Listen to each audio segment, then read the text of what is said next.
ήσυχη γειτονιά του Τόκιο, ένας φοιτητής περνούσε τα βράδια του μπροστά στην οθόνη του υπολογιστή. Εξερευνούσε φόρουμ και σπάνισε ιστοσελίδες ψάχνοντας περίεργες ιστορίες. Μέχρι που ένα βράδυ ένα παράθυρο αναδύθηκε ξαφνικά στην οθόνη του.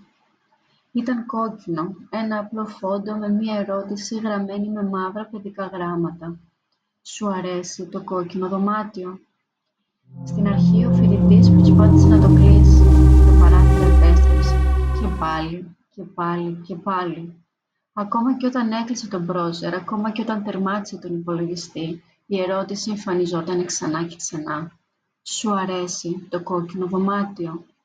Κάθε φορά το χρώμα της οθόνης γινόταν και πιο βαθύ, πιο σκοτεινό, μέχρι που το κόκκινο έμοιαζε σχεδόν υγρό.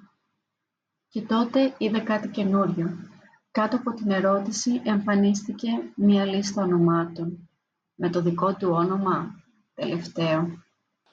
Ένα απλό χτύπημα στην πόρτα ακούστηκε. Όταν σηκώθηκε, η οθόνη του υπολογιστή έδειχνε τώρα ένα μικρό δωμάτιο. Η τοίχη, βαμμένη με κάτι κόκκινο. Στη μέση ήταν ένας άνθρωπος, δεμένος. Το πρόσωπό του δεν φαινόταν καθαρά, αλλά τα μάτια ήταν ανοιχτά και κορφωμένα πάνω του. Το χτύπημα στην πόρτα δυνάμωσε.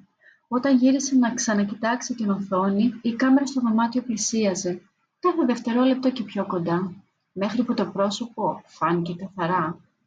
Ήταν το δικό του πρόσωπο. Η πόρτα άνοιξε σιγά.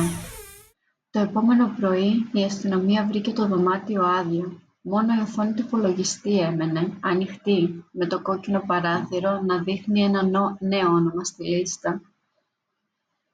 Και το αίμα στους τοίχους δεν ήταν εικονικό αυτή τη φορά.